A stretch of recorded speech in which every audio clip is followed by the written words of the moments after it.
नमस्कार विद्यार्थी मित्रांनो, welcome to the world of chemistry, welcome to RCC. तर आपण ऑक्टेट रूलचं डिस्कशन करत होतो। काय सांगतो रे Lewis octet rule?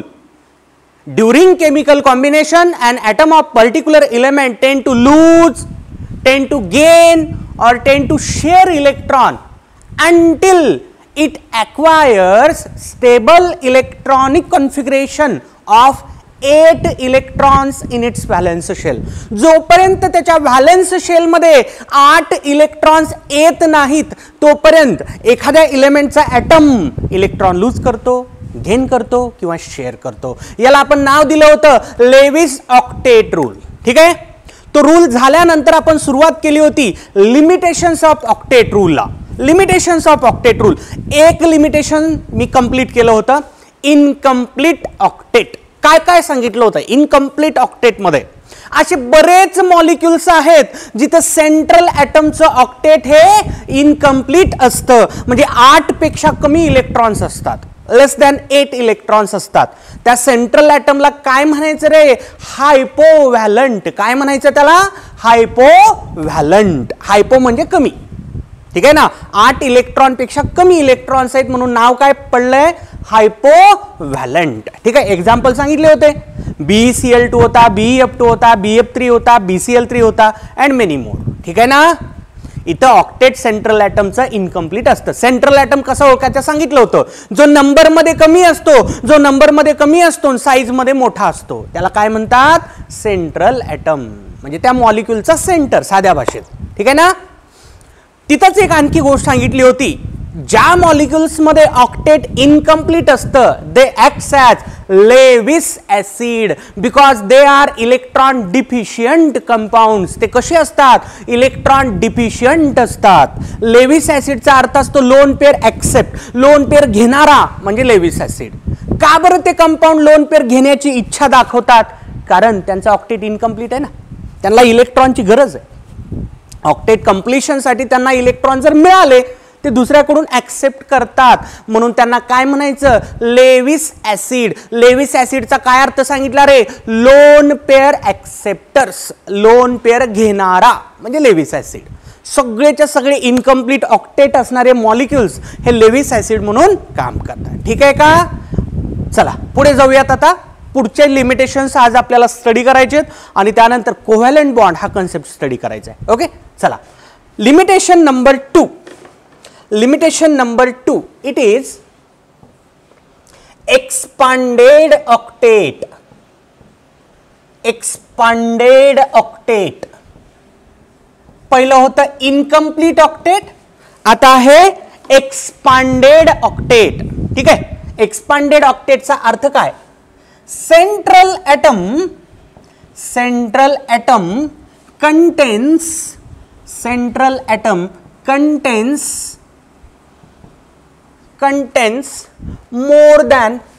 contains more than 8 electrons। Central atom कडे इलेक्ट्रॉनचा जो नंबर असणार आहे तो 8 पेक्षा पुढचा असेल। उलट झालं एक्झॅक्टली। इनकम्प्लीट ऑक्टेट मध्ये काय म्हणलं होतं रे मी? Central atom contains less than 8 electron. Expanded octet म्हणजे central atom contains more than 8 electron, किंवा यालाच असं पण म्हणता येतं सेंट्रल ॲटम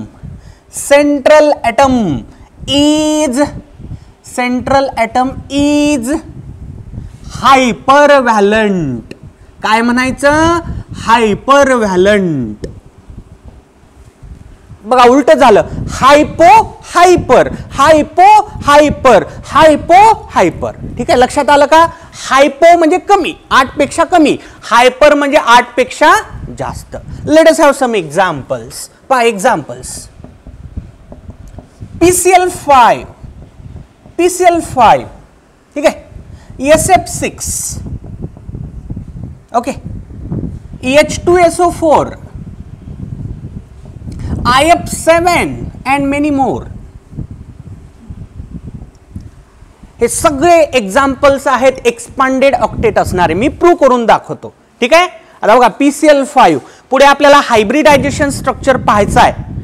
ठीक आहे ना, हायब्रिडायझेशन या कन्सेप्ट मध्ये तुम्हाला PCl5 चे स्ट्रक्चर वगैरे सगळे डिटेलमध्ये होणार आहेत, फक्त समजण्यासाठी मी याचं स्ट्रक्चर ड्रॉ करतोय. ठीक आहे, तुम्हाला हे स्ट्रक्चर सध्याला काही पार्ट वगैरे करायचे नाहीत. ठीक आहे ना. PCl5 असा असतो. ठीक आहे, सध्याला मान्य करा की हा असा असतो. तुम्हालाच रिझन कळून जाईल की हा असा का आहे, पण त्यासाठी थोडीशी वाट पाहावी लागेल. पुढे थेरीज ऑफ कोव्हॅलंट बॉन्डिंग या डिस्कशन मध्ये आपल्याला स्ट्रक्चर्स डिटेलमध्ये स्टडी करायचे. सध्याला मी ड्रॉ केलेलं स्ट्रक्चर PCl5 चं आहे, हे तुम्ही मान्य करून ठेवा. कराल का तेवढं मान्य तात्पुरतं. ठीक आहे, बघा आता लक्षात ठेवा, कुठल्याही कोव्हॅलंट बॉन्ड मध्ये 2 इलेक्ट्रॉन्स असतात. ठीक आहे, लिहितो मी इथं वाटलं तर. 1 covalent bond how many electrons ray? 2 electrons. ठीक आहे ना, ते पण तुम्हाला लक्षात येईल कसं काय 2 इलेक्ट्रॉन. म्युच्युअल शेअरिंग असते. एक ॲटम 1 इलेक्ट्रॉन देतो, दुसरा ॲटम 1 इलेक्ट्रॉन देतो, दोघांची शेअरिंग होते 2 इलेक्ट्रॉनची. एक बॉन्ड तयार होण्यासाठी, एक कोव्हॅलंट बॉन्ड तयार होण्यामध्ये 2 इलेक्ट्रॉनचा रोल असतो. म्हणजे इथं 2 इलेक्ट्रॉन. ठीक आहे ना, एक बॉन्डला 2 इलेक्ट्रॉन लिहितो मी. 2 इलेक्ट्रॉन, 2 इलेक्ट्रॉन, 2 इलेक्ट्रॉन, 2 इलेक्ट्रॉन. मला सांगा सेंट्रल ॲटम कोण आहे रे? फॉस्फरस आहे. सेंट्रल ॲटम कोण आहे? फॉस्फरस आहे. आता फॉस्फरसच्या सराउंडिंगचे टोटल इलेक्ट्रॉन मी मोजण्याचा प्रयत्न केला. बघा रे, मोजा सगळे टोटल इलेक्ट्रॉन मोजून टाका. बघा किती येतात? 2 2 2 2 2. किती येतात रे? 10 इलेक्ट्रॉन्स. How many? 10 इलेक्ट्रॉन्स. गेलं ना 8च्या पुढे. Central atom contains greater than 8 electrons, 10 electrons. ठीक आहे, चला पुढे जाऊ. SF6. ठीक आहे, याचं स्ट्रक्चर पण तात्पुरतं तुम्ही ऍक्सेप्ट करा. ओके, हे तुझ्या लक्षात येईल. याचं sp3d2 हायब्रिडायझेशन वगैरे असतं, म्हणून हे ऑक्टाहेड्रल असतं. हे सगळं पुढे गेल्यानंतर आपल्याला स्टडी करायचं आहे. ठीक आहे, सध्याला तुम्ही फक्त ऍक्सेप्ट करा की सरांनी काढलेलं स्ट्रक्चर हे करेक्ट स्ट्रक्चर आहे. का असं काढलं ह्याचे रिझन्स पुढे मिळत चालतील. ठीक आहे, बघा आता मी लिहिलंय एक कोव्हॅलंट बॉन्ड 2 इलेक्ट्रॉन. बघ रे, प्रत्येक बॉन्ड मध्ये 2 electron. 2 electron, 2 electron, 2 electron, 2 electron, 2 electron, 2 electron. ठीक आहे, प्रत्येक बॉन्डचे 2 इलेक्ट्रॉन. आता सगळे इलेक्ट्रॉन बघा, सल्फरच्या बाजूला टोटल इलेक्ट्रॉन्स किती झाले बघा रे? 2 2 2 2 2 2 2 2 2 2 2 2 2 2 2 12 इलेक्ट्रॉन. किती रे? 12 इलेक्ट्रॉन. झालं ना 8च्या पुढे. Expanded octet. ऑक्टेट रूल प्रमाणे हा मॉलिक्यूल अनस्टेबल पाहिजे. As per octet rule this molecule should be unstable, पण तसं नाहीये. हा मॉलिक्यूल हायली स्टेबल आहे. Similarly as per octet rule this molecule SF6 should be unstable, पण तसं नाहीये. हा देखील मॉलिक्यूल हायली स्टेबल आहे. काय म्हणतो लक्षात येतंय? ठीक आहे, चला बघा. सल्फ्युरिक ऍसिडचं स्ट्रक्चर मी ड्रॉ करून दाखवतो. ठीक आहे, सल्फ्युरिक ऍसिड असा असतो. S double bond O, double bond O, OH, OH. Tetrahedral म्हणतात त्याला.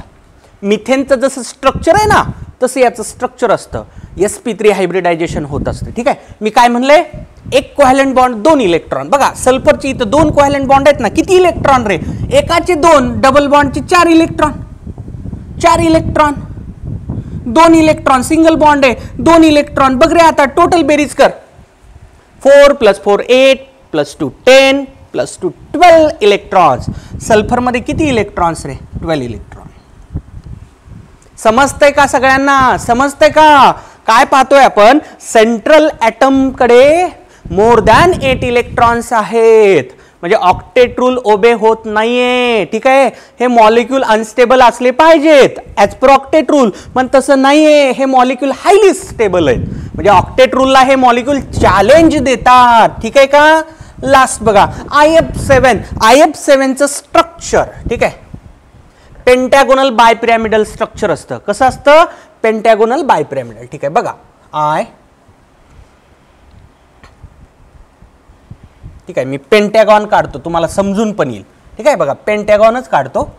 पेंटॅगॉन. ओके, हा पेंटॅगॉन. कळते का रे तुला? हे पेंटॅगॉन आहे. 5 साइड आहेत ना, पेंटॅगॉन. ठीक आहे ना. तर इथं सेंटरला आयोडीन असतो. आयोडीन. ठीक आहे ना. आता बघा असे टोटल 7 फ्लोरीन. इथं एक, इथं दुसरा. ठीक आहे ना. आता हे मोडतो, नाही तर तुला वाटेल फ्लोरीन फ्लोरीन मध्ये पण बॉन्ड असतो का? काय नसतो, बिलकुल नसतो. ठीक आहे ना. आयोडीनचे बॉन्ड फ्लोरीन बरोबर असतात. इथे एक फ्लोरीन, इथे एक फ्लोरीन. ठीक आहे ना. इथं पण हे पण इरेज करतोय मी, हे पण इरेज करतोय. किती झाले? 4 झाले. इथे एक बॉन्ड, 5 झाले. ठीक आहे ना. इथे एक बॉन्ड आणि आणखी एक बॉन्ड.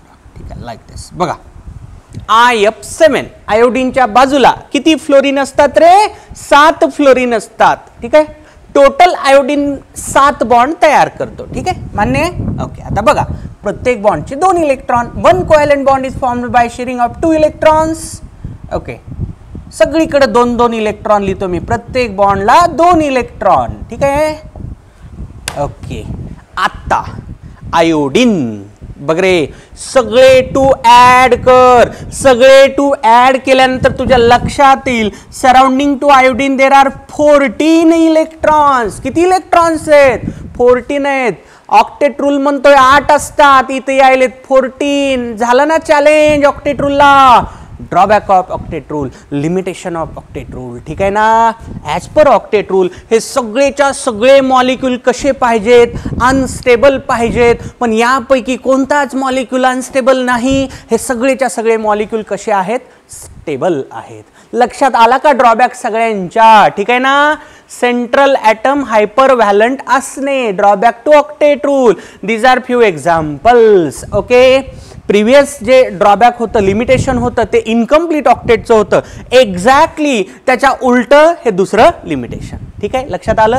हां, हे समजण्यासाठी काय म्हणलं मी, एका कोव्हॅलंट बॉन्डमध्ये 2 इलेक्ट्रॉन असतात. तुझ्या लक्षात येईल, प्रूव्ह होऊन जाईल ते इझिली. पुढे तेच डिस्कशन आहे आपलं. आणि हे स्ट्रक्चर थोडंसं वाट पाहावी लागेल. हे स्ट्रक्चर असेच का काढले हे क्वेश्चन मनामध्ये आणू नका. मान्य करा की याचं स्ट्रक्चर असंच असतं. आणि तुला सध्याला स्ट्रक्चर कुणी विचारणार नाही, किंवा मी जरी टेस्टचा पेपर काढला त्याच्यामध्ये याचं स्ट्रक्चर काय वगैरे तुला विचारणार नाही, कारण हे झालेलं नाही आपलं. पुढे थेरीज ऑफ कोव्हॅलंट बॉन्डिंगच्या डिस्कशनमध्ये स्ट्रक्चर्स आपल्याला डिटेलमध्ये स्टडी करायचे. ओके, नोट करून घ्या. पुढचं लिमिटेशन बघा. Limitation of octet rule in ionic compounds. आपण प्रिव्हियस जे दोन्ही लिमिटेशन स्टडी केले ते होते कोव्हॅलंट कंपाऊंडशी कनेक्टेड, कारण तिथं मी कोव्हॅलंट बॉन्डचाच विचार केलेला होता. ठीक आहे ना. वगैरे असा जो बॉन्ड दाखवतो ना तो कोव्हॅलंट बॉन्ड असतो. आपण आयोनिक बॉन्डला असं कधी दाखवत नसतात, कारण आयोनिक बॉन्डमध्ये कोण असतात रे? आयन्स इन्व्हॉल्ड असतात. ठीक आहे. तर आयोनिक कंपाऊंड्स, असे बरेच आयोनिक कंपाऊंड्स आहेत जे ऑक्टेट रूल ओबे करत नाहीत. Steel they are highly stable. Steel they are highly stable. हा ड्रॉबॅक मी 3 केसेसमध्ये स्टडी करणार आहे. हा ड्रॉबॅक मी 3 केसेसमध्ये स्टडी करणार आहे. ठीक आहे ना. केस नंबर 1. केस नंबर 1. क्या, व्यवस्थित लक्ष द्या रे, व्यवस्थित लक्ष द्या. ठीक आहे. थोडंसं हायर लेवल आहे, थोडंसं. Cation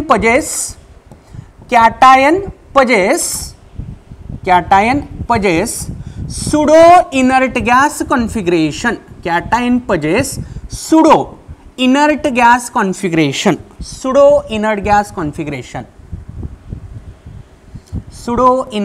configuration.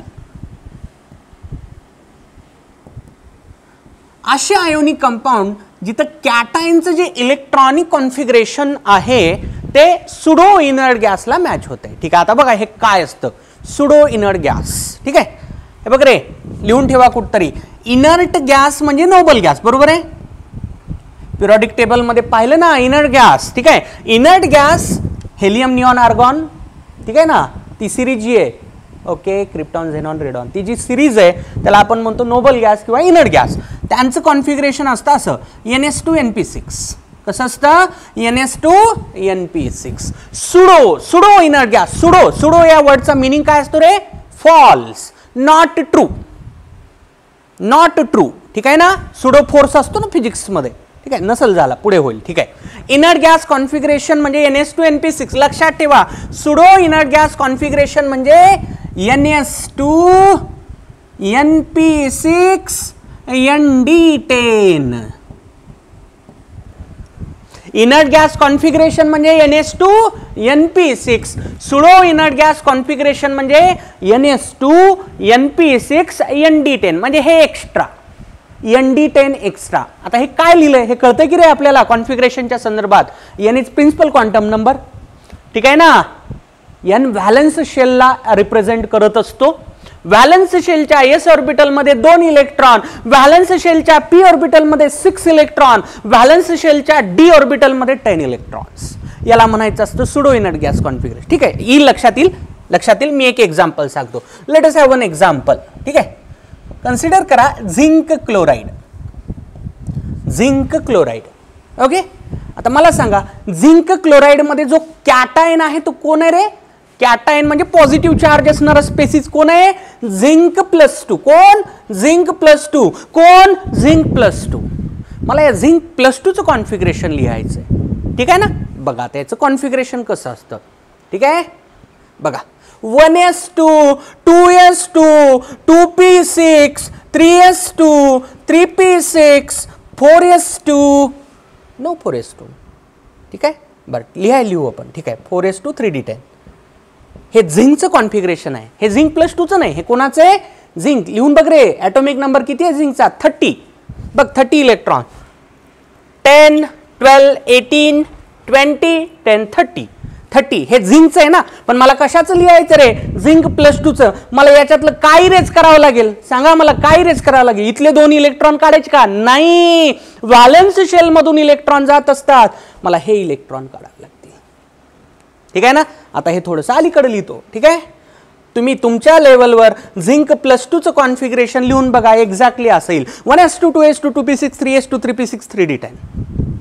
ठीक आहे, आता आपण अनालाइज करू याला. शेवटी जा, फक्त एवढा भाग फक्त अनालाइज करा. जस्ट दिस. ठीक आहे, एवढं फोकस करा.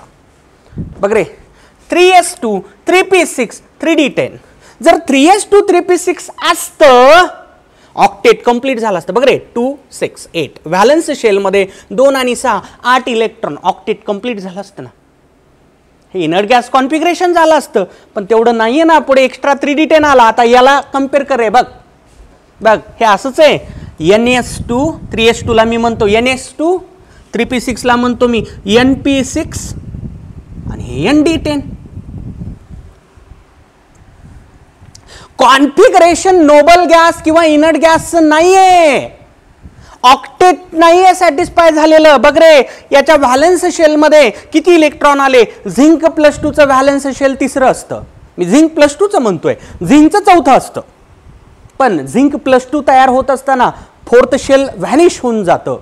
झिंक +2 चं व्हॅलन्स शेल 3rd. आता 3rd शेल मध्ये टोटल इलेक्ट्रॉन बघा 2 6 8 आणि 10 18 18 इलेक्ट्रॉन्स. ऑक्टेट कंप्लीट आहे का? बिलकुल नाही. ॲज पर ऑक्टेट रूल असा तर स्पेसिस तयारच नाही झाला पाहिजे.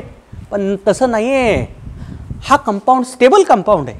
म्हणजे ऑक्टेट रूलमध्ये चूक आहे ना काहीतरी, ऑक्टेट रूलमध्येच काहीतरी मिस्टेक आहे. म्हणून याला म्हणू शकतो मी लिमिटेशन इन ऑक्टेट रूल. ठीक आहे ना. असे बरेच आयोनिक कंपाऊंड आहेत जिथं cation possesses pseudo inert gas configuration. तुम्हाला वाटेल सरांना एवढंच एक एक्झाम्पल येते का? नाही रे, तसं काही भरपूर एक्झाम्पल आहेत. बघ रे, घे CuCl घे, काढून बघायचं कॉन्फिगरेशन. कॉपर +1 असंच कॉन्फिगरेशन येतंय. काढून बघू शकतो तू. हे तुझ्यासाठी, तू याला चेक कर. इथं कॉपर +1 असेल. लक्षात आलं का? हे तुझ्यासाठी. त्याचं देखील असंच असेल सुडो इनर्ट गॅस कॉन्फिगरेशन. लक्षात आलं का? सुडो इनर्ट गॅस कॉन्फिगरेशन बघा, NS2 NP6 ND10 याला काय म्हणतात? Pseudo inert gas configuration. तर ड्रॉबॅक काय आहे? असे बरेच आयोनिक कंपाऊंड आहेत जिथं कॅटायनचं ऑक्टेट नसतं complete. Cation pseudo inert gas configuration achieve करत असतो. इन्स्टेड ऑफ 8 इलेक्ट्रॉन हे टोटल इलेक्ट्रॉन किती झाले रे? 18 इलेक्ट्रॉन झाले. 18 electron in valence shell. Drawback झाला. हा ड्रॉबॅक झाला. ठीक आहे ना. काय म्हणतोय लक्षात आलं? घ्या, नोट करून घ्या. तर आयोनिक कंपाऊंडशी कनेक्टेड केस नंबर 2. ठीक आहे ना. Cation possesses pseudo inert gas +2 electron configuration. Previous मध्ये आपण पाहिलं होतं की कॅटायन कडे कुठलं configuration, pseudo inert gas configuration. इथं सुडो इनर्ट गॅस कॉन्फिगरेशन मध्ये एक्स्ट्रा किती इलेक्ट्रॉन, 2 इलेक्ट्रॉन. म्हणजे NS2 NP6 ND10 हे तर पाहायला मिळेलच, आणि त्यासोबत एक्स्ट्रा किती इलेक्ट्रॉन्स असतील, ऍडिशनल किती इलेक्ट्रॉन असतील, 2 असतील. मला म्हणायचे काय हे तुमच्या लक्षात येईल. ठीक आहे, late us have an example. SnCl2, SnCl2, ठीक आहे ना. तर मला याच्यातला कॅटायन पिक करायचा आहे. कॅटायन कोण आहे सांगा रे याच्यात, 10+2. कोण, 10+2. ठीक आहे. आता याचं कॉन्फिगरेशन आपण स्टडी करू. अगोदर 10चं कॉन्फिगरेशन लिहू. चला बोला, 10 what is atomic number of 10? Yes, 50. 50 atomic number of 10 is 50. Okay, बघा 1s2 2s2 2p6 3s2 3p6 4s2 3d10. बरोबर आहे का? इथपर्यंत झाले 30 इलेक्ट्रॉन. आता पुढे 4p6 5s2 4d10 आणि 5p2. चला काउंट करा, टोटल इलेक्ट्रॉन्स काउंट करा. Yes, come on. 2 + 2 4 6 10 12 18 20 30 36 38 48 to 50. किती इलेक्ट्रॉन्स? 50 इलेक्ट्रॉन्स. बरोबर झालं कॉन्फिगरेशन. ठीक आहे. आता मला लिहायचंय 10+2चं कॉन्फिगरेशन. 10+2 मला कुठले इलेक्ट्रॉन रिमूव्ह करावे लागतील सांगा बरं. व्हॅलन्स शेल मधले. व्हॅलन्स शेल 10 मध्ये आहे 5th, 5वं शेल व्हॅलन्स आहे. ठीक आहे ना. बघा ना, हायेस्ट प्रिन्सिपल क्वांटम नंबर किती आहे रे? 5 आहे. व्हॅलन्स शेलच्या s ऑर्बिटल मध्ये 2 आणि p ऑर्बिटल मध्ये परत 2 इलेक्ट्रॉन आहेत. आता s आणि p मध्ये परत मला इलेक्ट्रॉनचं रिमूव्ह कशाचं करावं लागेल? pचं ना, कारण ते न्यूक्लियस पासून दूर असतं ना p ऑर्बिटल. ठीक आहे ना. तर मला हे इलेक्ट्रॉन्स रिमूव्ह करावे लागतील. बाकीचं लिहितो मी 1s2 2s2 2p6 3s2 3p6 4s2 3d10 4p6. ठीक आहे ना. 5s2 4d10. मान्य आहे का सगळ्यांना? हे एवढं निघून गेलं कारण +2 चार्ज आणायचा ना, 2 इलेक्ट्रॉन रिमूव्ह केले. आता याला थोडंसं आणखी व्यवस्थित लिहितो. ठीक आहे ना. बघा 1s2 2s2 2p6 3s2 3p6 सगळे एका शेलचे इलेक्ट्रॉन एकत्र आणतो. ठीक आहे ना. भरत असताना असंच भरेल ॲज पर अबव प्रिन्सिपल, पण लिहित असताना काही प्रॉब्लेम नसतो, कसंही लिहिलं तरी चालू शकतं. 3s2 3p6 3d10 एका शेलचं होतंय म्हणून एकत्र आणलं हे. आता हे 4s2 4p6 4d10 5s2 मान्य. फक्त लिहिलंय, थोडंसं व्यवस्थित लिहिलंय. एका शेलचे ऑर्बिटल सगळे एकत्र आणण्याचा प्रयत्न केला. आता याच्यावर फोकस करा. जस्ट फोकस ऑन दिस. एवढ्या भागावर फोकस करा. ठीक आहे. आता बघा असं झालं का नाही बघ रे. NS2 बघ रे, NS2 NP6 ND10 दिसतंय.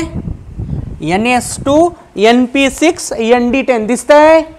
आणि प्लस बघ हे 2 इलेक्ट्रॉन्स S मध्ये 2. मान्य आहे का रे? बघ NS2 NP6 ND10 म्हणजे इथपर्यंत सुडो इनर्ट गॅस आहे. बघ 4s2 4p6 4d10 इथपर्यंत सुडो इनर्ट गॅस आहे. एक्स्ट्रा किती इलेक्ट्रॉन्स? 2 इलेक्ट्रॉन्स. तेच तर म्हणलं ना मी की असे बरेच आयोनिक कंपाऊंड्स आहेत जिथं cation possesses pseudo inert gas +2 electron configuration. म्हणजे सुडो इनर्ट गॅस कॉन्फिगरेशन मध्ये एक्स्ट्रा किती इलेक्ट्रॉन्स असतात? 2 इलेक्ट्रॉन्स एक्स्ट्रा असतात. ऑक्टेट रूलचे 3 13 वाजून गेले. बघ रे कुठं ऑक्टेट रूल आहे इथं? बघ इथं इथं बघ हे व्हॅलन्स शेल आहे. एवढं हे एवढं व्हॅलन्स शेल म्हणता येईल. ठीक आहे ना. बघ हे आहे ना. ऑक्टेट झाले का सॅटिस्फाय? किंवा एक्झॅक्टली व्हॅलन्स शेल तर 5वंच आहे. आता बघ ऑक्टेट कंप्लीट आहे का? किती इलेक्ट्रॉन आहे? 2च इलेक्ट्रॉन आहेत की. 5th शेल व्हॅलन्स शेल जरी धरलं तरी ऑक्टेट कंप्लीट आहे का? नाहीये. ठीक आहे ना. म्हणून लिमिटेशन आहे, ड्रॉबॅक आहे ऑक्टेट रूलचा.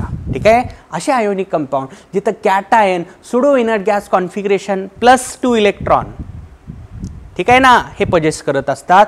ऑक्टेट रूल हा कंपाऊंड सॅटिस्फाय करत नाही. कुठला कंपाऊंड? हा कंपाऊंड. कारण त्याच्यातला जो कॅटायन आहे त्याचं ऑक्टेट सॅटिस्फाय झालेलं नाही, कारण आपण म्हणलंय ऑक्टेट रूल मध्ये की बाबा एखादा कंपाऊंड तयार होत असताना एखादा ॲटम इलेक्ट्रॉन लूज गेन किंवा शेअर करत असतो, जोपर्यंत त्याच्या व्हॅलन्स शेलमध्ये 8 इलेक्ट्रॉन येत नाहीत तोपर्यंत. मग इथं तसं काही केलंच नाही ना त्यानं, तरी कंपाऊंड तयार झाला, स्टेबल कंपाऊंड तयार झाला.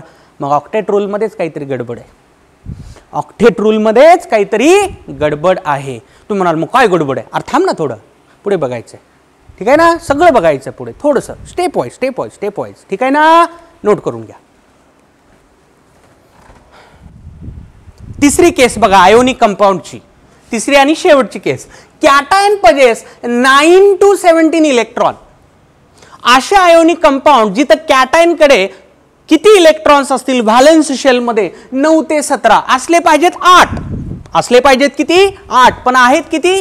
9 to 17 electron in their valence shell. म्हणजे ऑक्टेट रूल उभे होणारच नाहीये ना, कारण ऑक्टेट रूल सांगतो व्हॅलन्स शेल मध्ये किती इलेक्ट्रॉन आले पाहिजेत? 8. 9 ते 17 म्हणायलो मी, ठीक आहे. मी प्रूव्ह करून दाखवतो. Let us have some examples, ठीक आहे. चला घ्या, पहिलं एक्झाम्पल घ्या, VCl3. VCl3 चला चेक करू आपण. याच्यात जो कॅटायन असेल तो असेल व्हॅनॅडियम. व्ही म्हणजे व्हॅनॅडियम. व्हॅनॅडियमची चार्ज काय येणार आहे इथे? +3. हे 3 क्लोरीन -3, कळते की तुला? Redox oxidation state. हां, व्हॅनॅडियम +3. चल बघ, व्हॅनॅडियम +3 चं कॉन्फिगरेशन लिहायचं. 1s2 2s2 2p6. व्हॅनॅडियमचा atomic number किती आहे? स्कँडियम टिटॅनियम व्हॅनॅडियम 23 आहे, ठीक आहे ना. Vanadium is 23. व्हॅनॅडियम +3 म्हणजे मला किती इलेक्ट्रॉनची अरेंजमेंट लिहायची रे? 20, ठीक आहे ना. 1s2 2s2 2p6 3s2 3p6 3p6, okay. 4s2 okay. किती झाले बघू एकदा? 10 12 18 20 झाली. 20 किती झाले रे? 20 झाले. चुकलंय काहीतरी, ठीक आहे ना. व्हॅनॅडियमचं लिहितो अगोदर. हां, 4s2 3d3. This is configuration of vanadium, ठीक आहे. बघा चेक करा, 23 इलेक्ट्रॉन. 10 12 18 20 23. हे कोणाचं झालं? व्हॅनॅडियम म्हणतो मी. व्हॅनॅडियम +3 कडे जाऊ आपण. आता व्हॅनॅडियम +3 कसा तयार होईल रे? हे 2 इलेक्ट्रॉन इथले काढावे लागतील. व्हॅलन्स शेलच्या अगोदर लूज होतात ना, आणि नंतर मग पुढच्या शेलचे म्हणजे इनर शेलचे 3D मधला 1 इलेक्ट्रॉन निघून जाईल. म्हणजे इथलं काय होईल रे? 3d2 होईल. मान्य आहे का? समजण्यासाठी लिहिलंय मी तसं, ठीक आहे. आता बघ 20 इलेक्ट्रॉन 10 12 18 20. आता व्हॅलन्स शेलमध्ये इलेक्ट्रॉन चेक करू आपण किती आहेत ते. चेक. व्हॅलन्स शेल आता तिसरं आहे बघ. 3s2 3p6 आणि 3d2 हे सगळे व्हॅलन्स शेल मधले इलेक्ट्रॉन आहेत, ठीक आहे. व्हॅलन्स शेल इलेक्ट्रॉन किती बघा? व्हॅलन्स इलेक्ट्रॉन्स किती बघा? 2 + 6 + 2 किती रे? 10. कोणते घेतले मी? हे 2, हे 6 आणि हे 2. किती इलेक्ट्रॉन? 10 इलेक्ट्रॉन, ठीक आहे. लक्षात आलं? ओके. चला पुढे जाऊ, आणखी काही एक्झाम्पल सांगतो, ठीक आहे. चला एक याचा घ्या. कोणाचा घेता? आयर्नचं घ्या एखादा कंपाऊंड. आयर्न ब्रोमाइड घ्या, ठीक आहे. आयर्न +2 पण असतो आणि +3 पण असतो, पण मी +3चाच कंपाऊंड धरलाय बघा तुम्ही. आयर्न +3, ठीक आहे. आयर्नचा ॲटॉमिक नंबर किती असतो रे? 26 असतो. किती असतो? 26, ठीक आहे. कॉन्फिगरेशन लिहू अगोदर. आयर्नचं लिहितो. हां, 1s2 2s2 2p6 3s2 3p6 4s2 3d6, ठीक आहे.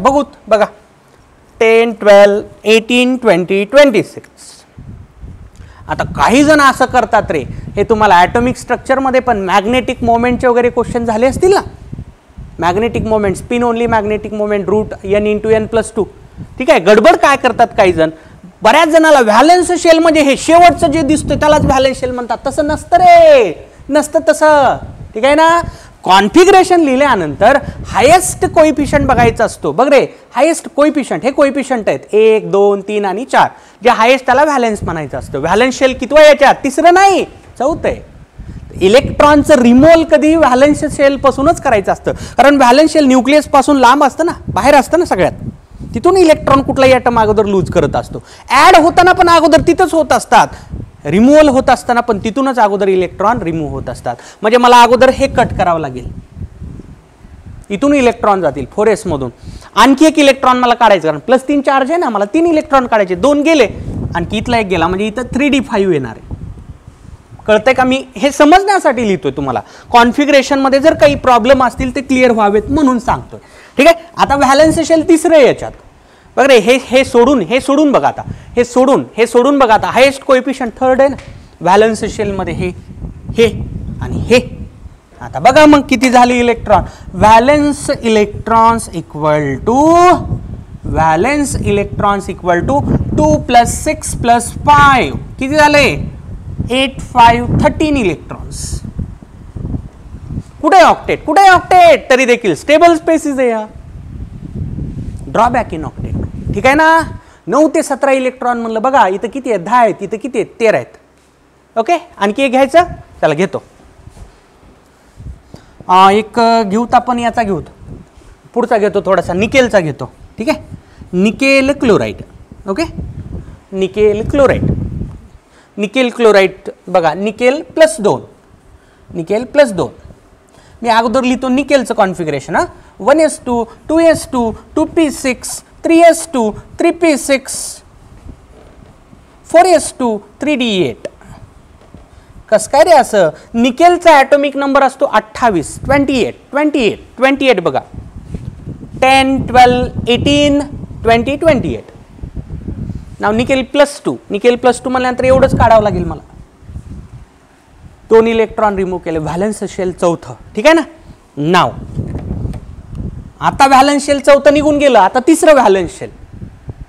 निकेल +2 साठी व्हॅलेन्स शेल तिसरं, निकेल साठी चौथं. ठीक आहे ना. आता व्हॅलेन्स शेल मध्ये हे आणि हे आलं का लक्षात?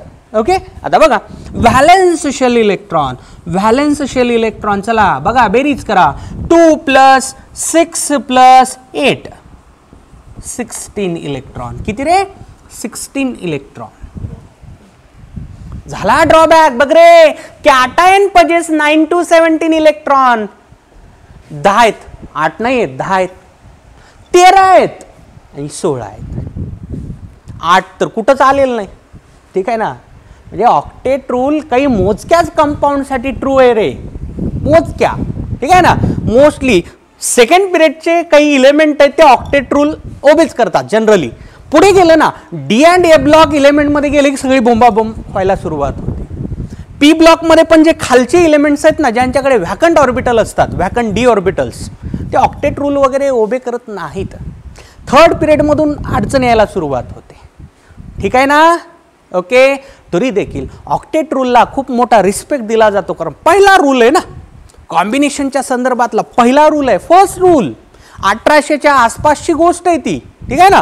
त्यावेळेस ती गोष्ट भारीच होती, आता राहिली नाही भारी. ठीक आहे ना. ड्रॉबॅक लक्षात आला. तर आयोनिक कंपाऊंडच्या मी 3 केस सांगितल्या. पहिली केस होती सुडो इनर्ट गॅस कॉन्फिगरेशन वाली. सुडो इनर्ट गॅस कॉन्फिगरेशन म्हणजे काय? NS2 NP6 ND10. Valence शेलच्या s orbital मध्ये 2, p ऑर्बिटल मध्ये 6 आणि d ऑर्बिटल मध्ये 10 इलेक्ट्रॉन असतात. असे बरेच आयोनिक कंपाऊंड आहे. ठीक आहे. दुसरी केस होती pseudo inert gas configuration +2 electron. ठीक आहे ना. म्हणजे NS2 NP6 ND10 मध्ये एक्स्ट्रा 2 इलेक्ट्रॉन. ठीक आहे ना. मी विथ एक्झाम्पल सांगितलं, व्यवस्थित लक्षात घ्या. ठीक आहे. आणि ही तिसरी केस, असे बरेच आयोनिक कंपाऊंड आहेत जिथं कॅटायन कडे व्हॅलेन्स शेल मध्ये कॅटायनच्या 9 ते 17 इलेक्ट्रॉन्स असतात. ठीक आहे का? लक्षात आलं ना. नोट करून घ्या. लगेच जाऊ पुढच्या लिमिटेशन कडे.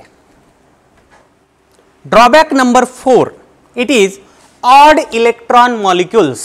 ठीक आहे. Do not obey octet rule.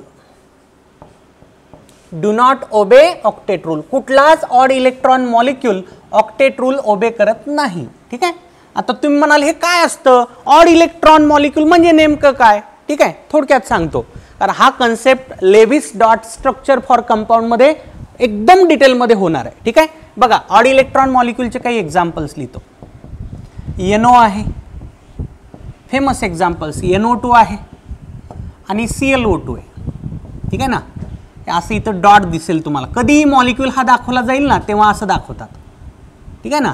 हा जो डॉट असतो ना यालाच ऑड इलेक्ट्रॉन म्हणतात. ऑड ऑड ऑड का बरं म्हणतात? आपण डेली लाईफमध्ये म्हणतो अरे तू लयच ऑड वागायला. हा इलेक्ट्रॉनही तसाच असतो, थोडासा ऑड वागत असतो. ठीक आहे ना. मी एका एक्झाम्पलमध्ये तुम्हाला एक्सप्लेन करण्याचा प्रयत्न करतो, पण मी गॅरंटी घेणार नाही की या स्टेजला, कारण आपला टॉपिक आणखी तेवढा काही पुढे गेलेला नाही, या स्टेजला ते सगळ्यांनाच समजेल म्हणून. हा पॉईंट पुढे होणार आहे, जेव्हा कोव्हॅलंट बॉन्ड वगैरे डिटेलमध्ये होईल ना तेव्हा ते कोणालाही समजून जाईल. ठीक आहे, मी प्रयत्न करतोय. ज्याला मी सांगितलेलं पुढचं समजणार नाही ना त्यानं टेन्शन घ्यायची काही गरज नाही, कारण ऑड इलेक्ट्रॉन मॉलिक्यूल हे लेविस डॉट स्ट्रक्चर कंटेंट बघा वाटलं तर तुम्ही, Lewis dot structure for compounds किंवा फॉर मॉलिक्युल्स अशी हेडिंग असेल तिथं हे मी ऑड इलेक्ट्रॉन मॉलिक्यूलचे पण स्ट्रक्चर ड्रॉ करून तुम्हाला दाखवणार आहे. ठीक आहे का.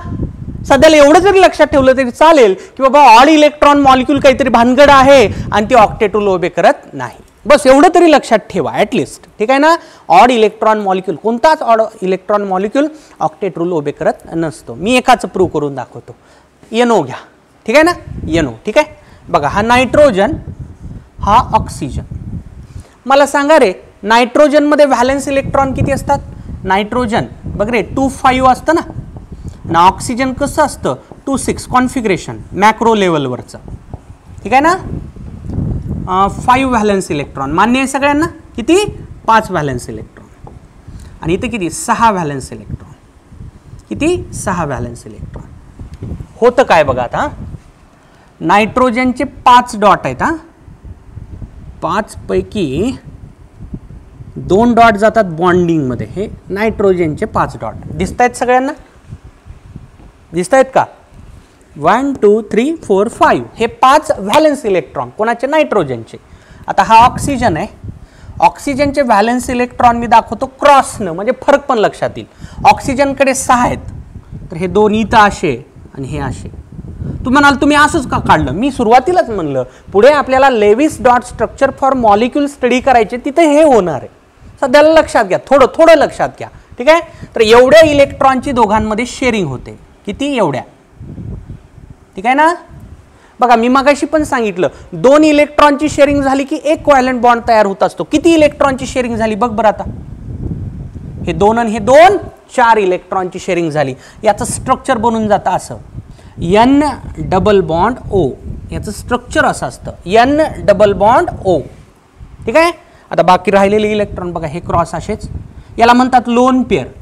हे लोन पेअर म्हणायचं. जे बॉन्डिंग मध्ये पार्ट घेत नाहीत ना त्यांना लोन पेअर इलेक्ट्रॉन्स म्हणतात. नायट्रोजनचे हे 2 डॉट असे. ठीक आहे ना. आणि हा एक डॉट आहे. ठीक आहे, दिसतंय सगळ्यांना. हा जो डॉट आहे ना याच्यावर फोकस करा. हा डॉट यालाच म्हणतात ऑड इलेक्ट्रॉन. का बरं ऑड इलेक्ट्रॉन, का बरं ऑड का बरं झालं ते. ऑडचा अर्थ काय घ्यायचा तुम्हाला, वेगळं थोडंसं वेगळा, खूपच वेगळा इलेक्ट्रॉन. या इलेक्ट्रॉन मध्ये काय विशेष काय दिसतंय लक्षात घ्या. ऑड इलेक्ट्रॉन म्हणजे असा इलेक्ट्रॉन जो बॉन्डिंग मध्ये पण जात नाही, आणि लोन पेअर मध्ये पण जात नाही. काय म्हणतोय, ऑड इलेक्ट्रॉन म्हणजे जो बॉन्डिंग मध्ये पण जात नाही, म्हणजे याच्यात गेलाय का तो, शेअरिंग मध्ये गेलाय का नाही गेलेला, किंवा लोन पेअर मध्ये तरी गेलाय का नाही गेलेला. असा इलेक्ट्रॉन जो बॉन्डिंग मध्ये पण जात नाही, लोन पेअर मध्ये पण जात नाही, त्याला काय म्हणतात रे, ऑड इलेक्ट्रॉन म्हणतात. तर तसा इथं एक इलेक्ट्रॉन आहे. ऑक्टेट इनकम्प्लीट आहे. बघा आता ऑक्टेट तर तुला इझिली लक्षात येईल, नो प्रॉब्लेम. नायट्रोजनच्या सराउंडिंगचे टोटल इलेक्ट्रॉन मोज बघ. 1 2 3 4 5 6 7 शेअरिंग झाली, म्हणजे हे इलेक्ट्रॉन नायट्रोजनला देखील काउंट होतील. ठीक आहे. 7 नायट्रोजनच्या सराउंडिंगला किती इलेक्ट्रॉन झाले, 7 झाले ना. ऑक्टेट कंप्लीट झालं का नाही ना, तेच तर म्हणलं मी, do not obey octet rule. ठीक आहे का. ऑक्सिजनचं ऑक्टेट कंप्लीट झालंय, त्याला काही प्रॉब्लेम नाही. 1 2 3 4 5 6 7 8 ऑक्सिजनला काही प्रॉब्लेम नाही. पण नायट्रोजनचं ऑक्टेट इनकम्प्लीट आहे. किती इलेक्ट्रॉन दिसत आहेत त्याच्या बाजूला, 1 2 3 4 5 6 7 इलेक्ट्रॉन्स. आलं का, थोडं लक्षात आलं का हे काय काढलं ते. ज्याला हे समजलं नसेल त्यानं काही काळजी करण्याचं कारण नाही. पुढे Lewis dot structure for molecule हा पॉईंट डिटेलमध्ये होणार आहे. तिथं सगळे अशी स्ट्रक्चर काढण्याची टेक्निक तुम्हाला लक्षात येऊन जाईल. ठीक आहे ना. सध्याला हे नाही लक्षात आलं चालेल, एवढं वरचं लक्षात ठेवा की बाबा ऑड इलेक्ट्रॉन मॉलिक्यूल काहीतरी सांगितलंय सरांनी, ते ऑक्टेट रूल ओबे करत नाहीत. ठीक आहे. आणि हे समजलं असेल तर अधिक उत्तम. ठीक आहे का, नोट करून घ्या. ठीक आहे. पुढचा ड्रॉबॅक बघा, साधा ड्रॉबॅक आहे, विशेष काही नाही, मी लिहितोय directly. It fails to explain fails to explain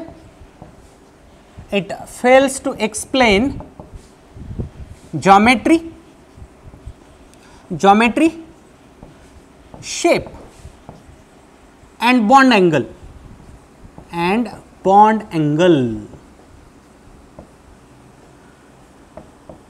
octet rule फक्त एवढं सांगतो की कुठलाही कंपाऊंड जेव्हा तयार होत असतो तिथला जो सेंट्रल ॲटम असतो त्याच्या व्हॅलन्स शेलमध्ये जोपर्यंत 8 इलेक्ट्रॉन येत नाहीत तोपर्यंत तो इलेक्ट्रॉन लूज करेल, गेन करेल किंवा शेअर करेल. पण ऑक्टेट रूल हे सांगत नाही की बाबा त्या मॉलिक्यूलची जॉमेट्री काय असेल. जसं मिथेन टेट्राहेड्रल असतो. कसं असतं याचं स्ट्रक्चर? टेट्राहेड्रल. ठीक आहे ना. मिथेन मध्ये कार्बनचं ऑक्टेट कंप्लीट होतं, नो प्रॉब्लेम. पण मिथेन टेट्राहायड्रल का आहे हे सांगू शकत नाही ऑक्टेट रूल.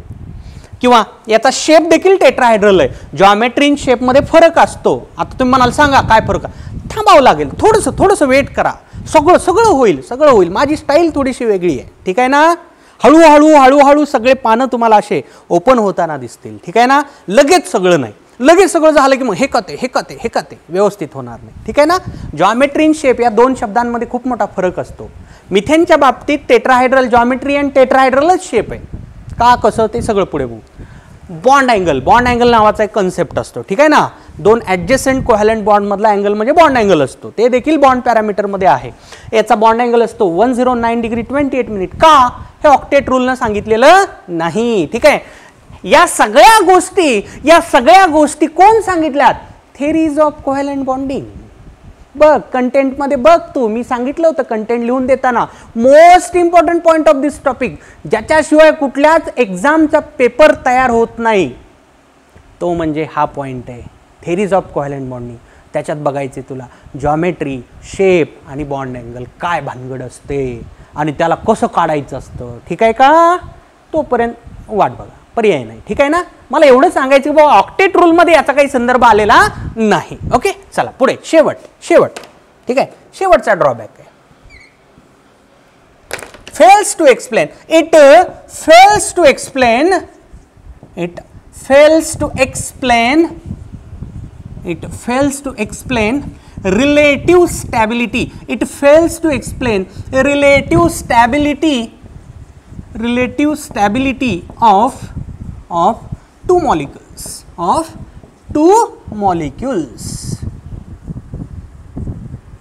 ठीक आहे ना.